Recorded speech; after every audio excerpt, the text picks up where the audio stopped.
Hartlike goeienaand, liewe vriende, by ons aandiens van Uit die Woord Digitaal. Mag die Here vanaand vir ons by hierdie baie besondere geleentheid ryklik seën en in ons harte werk deur die Heilige Gees.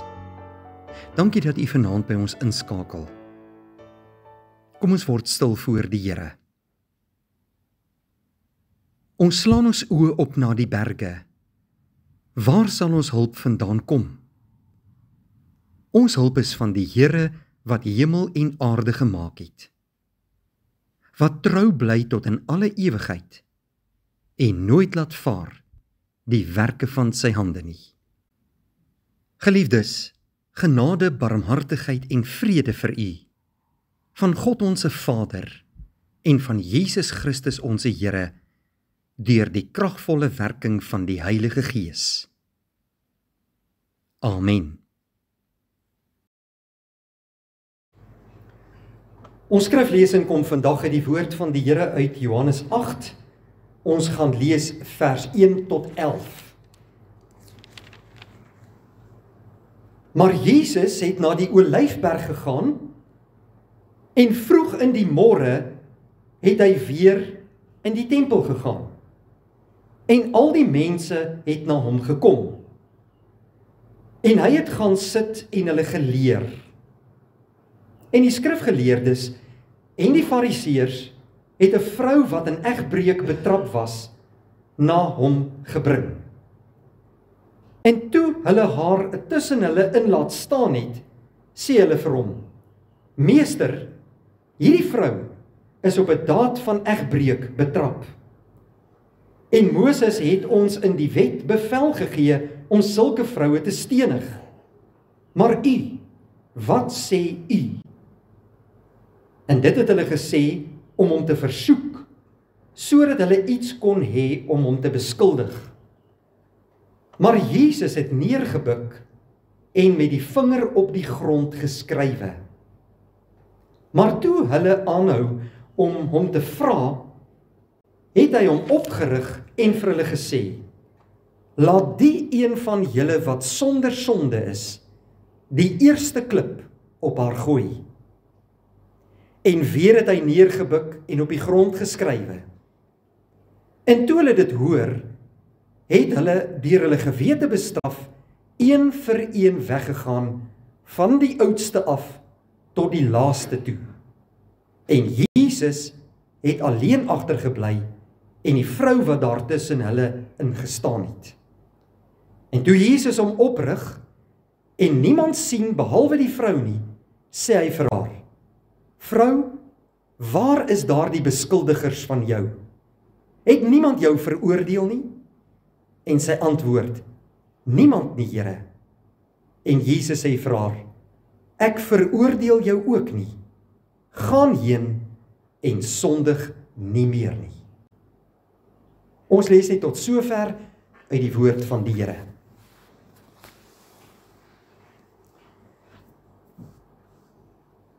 Ons staan vandag by een van die mees aangrypende tonele in die hele evangelie. Ons staan stil by hierdie gebeure. Die gebeure van 'n vrou wat op heterdaad betrap is in sonde, in egbreuk. Met ander woorde, sy het by 'n ander man gaan slaap, nie by haar eie man nie. En dis sonde in die oë van die Here en dis teen die wet van God. Dis 'n oortreding van die 7de gebod. Maar ons staan vandag stil by hierdie gebeure van 'n vrou wat in sonde betrap is, maar wat uiteindelik die hemelse genade ontmoet het. Hierdie gedeelte, broeder en suster, openbaar nie net die sondigheid van die mens nie, maar die glorie van God in die aangesig van Jesus Christus. Ons sien die wet en genade wat hier saamvloei. Geregtigheid en barmhartigheid wat hier ontmoet. En waarheid en liefde wat in volmaakte harmonie saamsmelt. Hierdie is nie bloot gebeure oor 'n sondige vrou nie, maar Dit is eintlik die verhaal van ons almal. Sondaars wat die oordeel van God verdien, maar wat genade vind in die oë van ons verlosser, Jesus Christus. Ek wil vandag hierdie teks verduidelik en toepas, broeder en suster, onder 2 hoofpunte. In die eerste plek, die verlosser wat soek, en in die tweede plek, die verlosser wat red. Want Jesus het self gesê in Lukas 19 vers 10, die Seun van die mens het gekom om te soek en om te red die wat verlore is.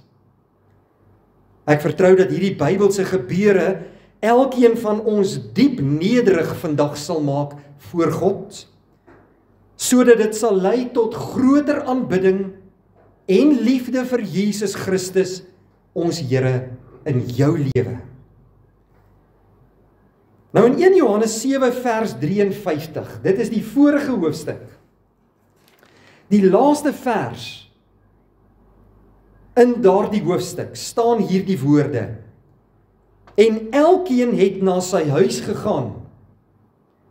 En dan begin hoofstuk 8 met vers 1, maar Jesus het na die Olyfberg toe gegaan.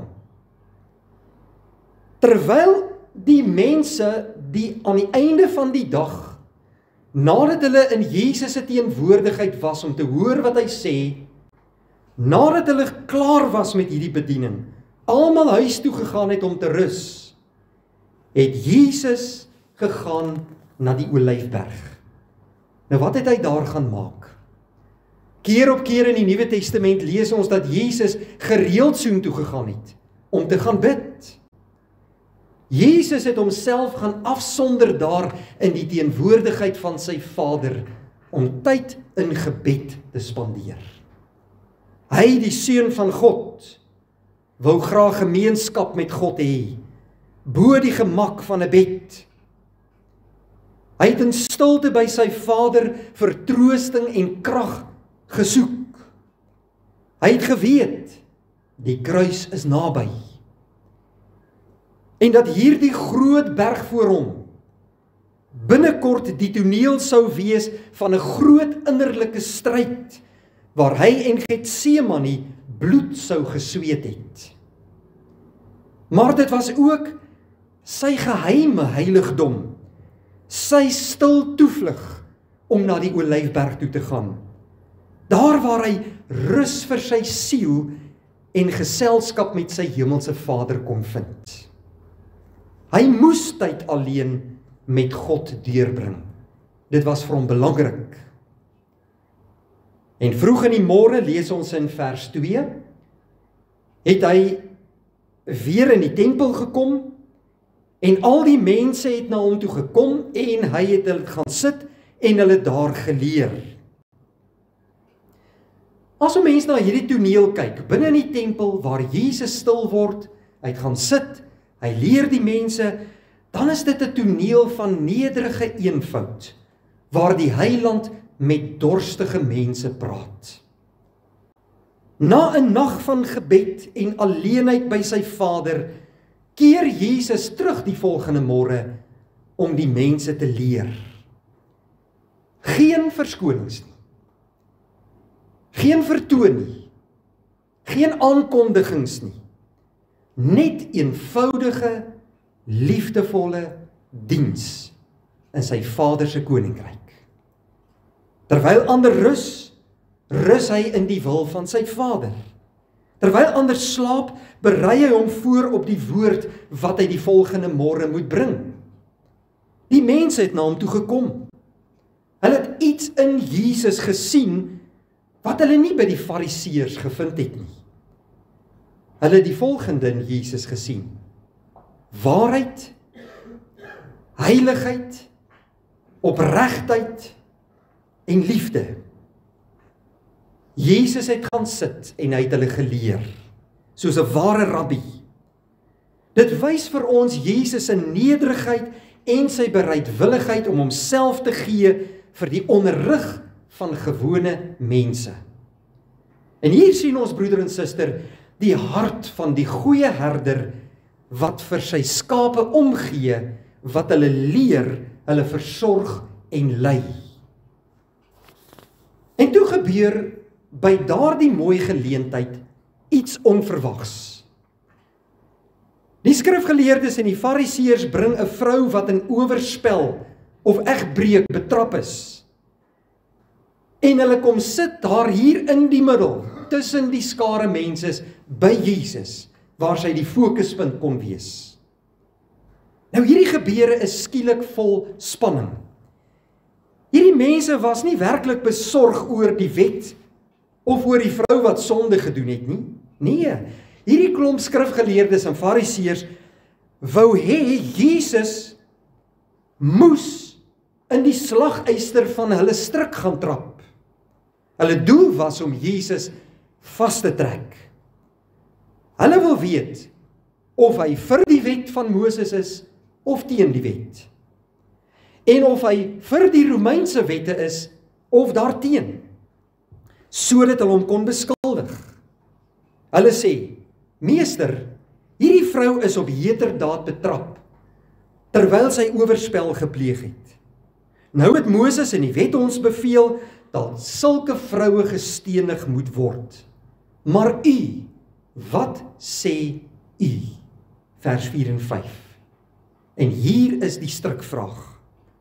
As Jesus sê, laat haar gaan, sou hulle hom beskuldig dat hy teen die wet van God praat. As hy sê, stenig haar, sou hulle hom by die Romeine gaan aankla, want Jode het nie die reg gehad om iemand tereg te stel nie, want die Romeine was die wêreldheersers. Die fariseërs het gedink, hulle het Jesus hier in 'n hoek. Maar wat doen Jesus? Vol wysheid en vol van genade en goddelike liefde, buig hy neer en skryf met sy vinger op die grond, asof hy hulle nie hoor nie. Wat het hy geskryf? Die Bybel sê nie vir ons wat hy daar geskryf het nie. Maar baie glo, hy het dalk die sondes van die beskuldigers geskryf. Of moontlik kon hy dalk die 10 gebooie uitgeskryf het. Want dit was ook met die vinger van God geskryf op die tablette wat God aan Moses gegee het. Hoe treffend! Die wet was met die vinger van God op klip geskryf. En nou skryf die Seun van God met sy vinger in die stof. Want genade het neergedaal na die aarde toe. Die fariseërs hou aan met vra. En toe staan Jesus op en hy sê, laat die een van julle wat sonder sonde is, die eerste klip na haar toe gooi. Wat 'n antwoord! Vol waarheid. Sonder harde oordeel, maar deurdringend soos 'n swaard.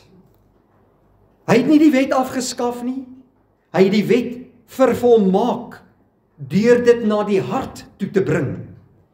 Die vraag was nie meer net, het sy gesondig nie, maar eerder, wie van julle het nie gesondig nie. Een vir een het hulle begin weggaan, van die oudste een af, wat baie wysheid dalk gehad het, totdat niemand oor was nie. En stiltyd neergesak oor die tempel, tot net Jesus en daardie vrou agtergebly het. En toe het Jesus opgestaan en vir haar gesê, vrou, waar is hulle? Het niemand jou dan veroordeel nie? En sy antwoord, niemand nie, Here. Toe sê Jesus, ek veroordeel jou ook nie. Gaan en sondig nie meer nie. Wat 'n openbaring, broeder en suster, van goddelike liefde en genade. Jesus het nie haar sonde verskoon nie. Hy het haar vrygespreek daarvan. Hy het haar nie vrygespreek omdat sy skuldig was nie, maar omdat hy self haar skuld gedra het. Binnekort sou hy, die sondelose lam van God, die straf dra wat sy en ons werklik verdien het. Hierdie woorde, ek veroordeel jou ook nie, is die hart van die evangelie van God. En die laaste deel van Jesus se woorde, gaan en sondig nie meer nie, is die vrug van die evangelie van God. Genade vergewe, maar verander en vernuwe ook 'n mens se lewe. Toe die stof van hierdie hele toneel gaan lê en die beskuldigers verdwyn het net 2 mense oorgebly, naamlik Jesus en die vrou. Die skuldige en die sondelose. Die een wat oorspel gepleeg het en die een wat nooit gesondig het nie. Wat 'n wonderlike beeld van die evangelie.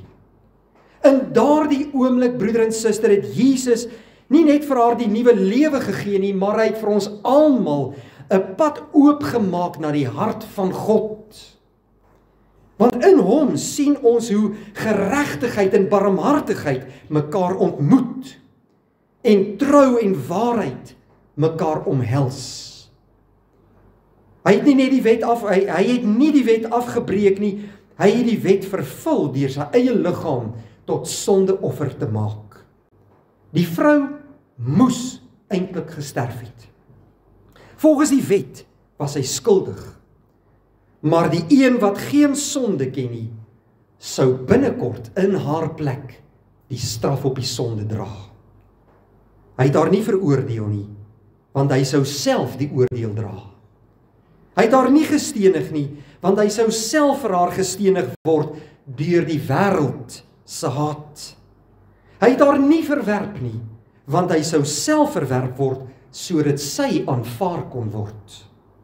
So wys hierdie gebeure vir ons die kruis in voorafskaduwing, die plek waar die regverdige vir die onregverdiges gesterf het, sodat ons almal kan lewe.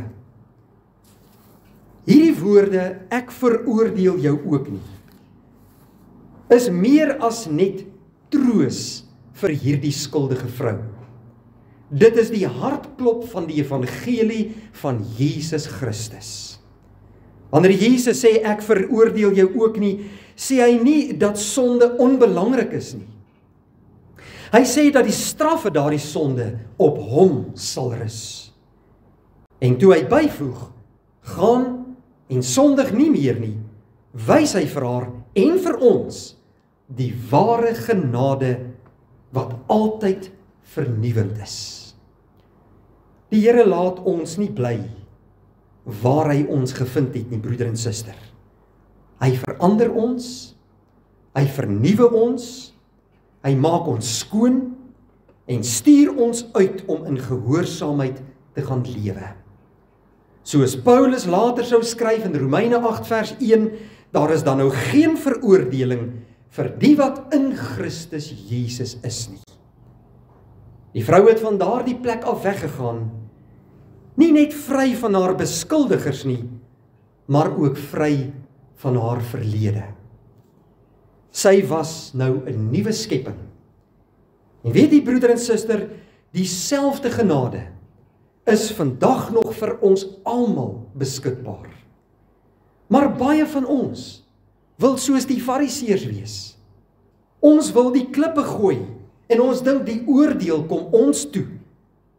As ons ons oë oprig en ons sien iemand anders doen sonde, dan is ek die hardste een, die grootste een wat die hardste skree. Gooi die klippe.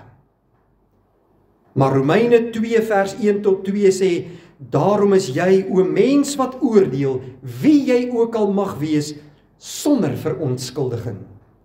Want waarin jy 'n ander oordeel, veroordeel jy jouself. Slegs God mag mense oordeel, sê Romeine 12, want hy is sondeloos en volmaak. Die oordeel kom ons as mense nie toe nie, want ons almal staan skuldig in die oë van die lewende God. En daarom, Jesus se antwoord aan die Fariseërs, die eerste een of die een wat sonder sonde is, moet eerste die klip gooi. En almal het weggegaan, want hulle het geweet, Jesus praat die waarheid. Geliefdes, hierdie Bybelse gebeure in Johannes 7, vra elkeen van ons om in die stof voor Jesus vandag neer te buig. Nie as mense wat die eerste klip wil gooi na ander nie as die beskuldigers nie, maar as mense wat genade nodig het. Ons staan almal saam met die vrou in die middel van daardie tempel, skuldig, skaam en sonder verskoning. Maar daar is een wat ook nog daar staan. En dit is die Here wat vol van genade is en sê, ek veroordeel jou ook nie. Gaan en sondig nie meer nie. Hierdie is nie net woorde vir daardie vrou nie. Dit is woorde vandag vir my en vir jou. Woorde wat lewe gee. Woorde wat herstel. Woorde wat nuut wil kom maak. Soos die lig oor die Olyfberg gebreek het daardie oggend, het die lig van die wêreld gebreek in die duisternis van 'n verlore siel. Mag dieselfde lig ook vandag oor my en jou lewe skyn. En mag jy weet dat daar geen veroordeling is vir die wat in Christus Jesus is nie, sê Romeine 8 vers 1. Wat 'n wonderlike God wat ek en jy aanbid en dien. Die Here wil met ons 'n pad loop. Hy veroordeel nie. Maar ek en jy moet nederig voor hom buig. Kom ons dank hom vir die groot offerdaad wat hy aan die kruis vir ons gedoen het, dat hy in ons plek die straf op die sonde gedra het, en dat ek en jy vrygespreek kan word deur sy groot genade. Mag ons vandag verootmoedig voor die lewende God van die hemel en aarde, en kom ons dank hom dat hy liefdevol en genadig is. Amen. Kom ons bid saam.